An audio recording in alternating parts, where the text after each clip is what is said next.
Breakfast is the most important meal of the day, and if you're anything like the king, you like a big breakfast. So today we're going to make a Spanish omelette.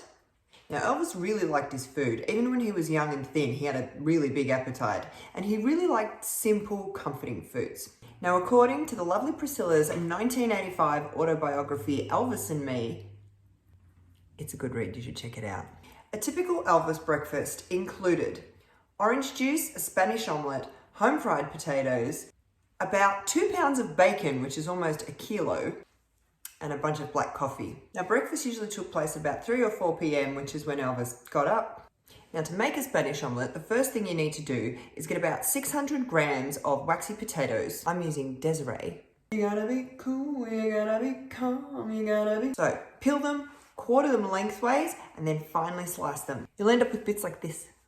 Also, peel and thinly slice 1 small or medium onion. To your frying pan, you're going to add 2 cups of olive oil. It sounds like a lot, just do it. Put your stove on high to heat the oil. Once the oil's hot, add your potatoes and then reduce the heat to medium. It looks kind of good already. Cook your potatoes for about 5 minutes. After about 5 minutes of cooking your potatoes and stirring them occasionally, you might need a couple of minutes more, add in your onion. There you go. Cook that for another 5 minutes.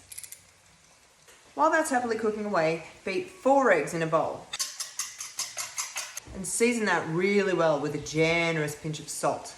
So after about 5 minutes of cooking with your onions, your potatoes should be cooked. Just check them. If they're not cooked, cook it some more. Then you need to drain off the excess oil and pour all of that potatoey oniony goodness into your eggs.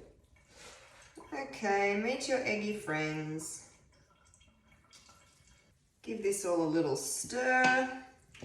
Then you want that to all sit and rest for... Heat up your pan again with about 1/4 cup of olive oil. This quantity requires a pan with a base of about 7 inches or 18 centimeters. So now we're going to introduce our mixture back to the pan and cook it for a few minutes. It says until the edges set. That's a lot of omelette.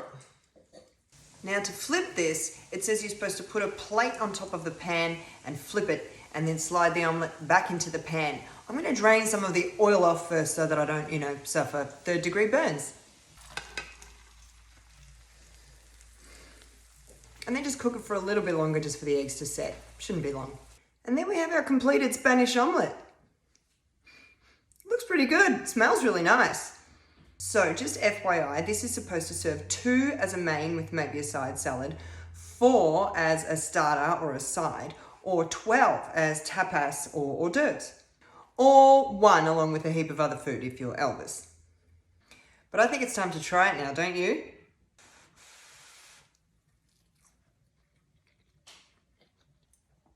Yeah, that's really nice.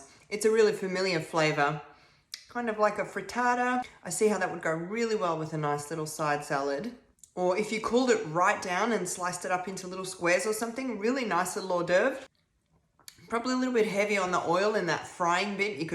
You could definitely reduce that down a little, but it's super tasty. I'm gonna have this for my lunch. I can't imagine eating it with a pound of bacon and a bunch of other stuff. But if you want to give that a try, let me know how you went. Bon appetit.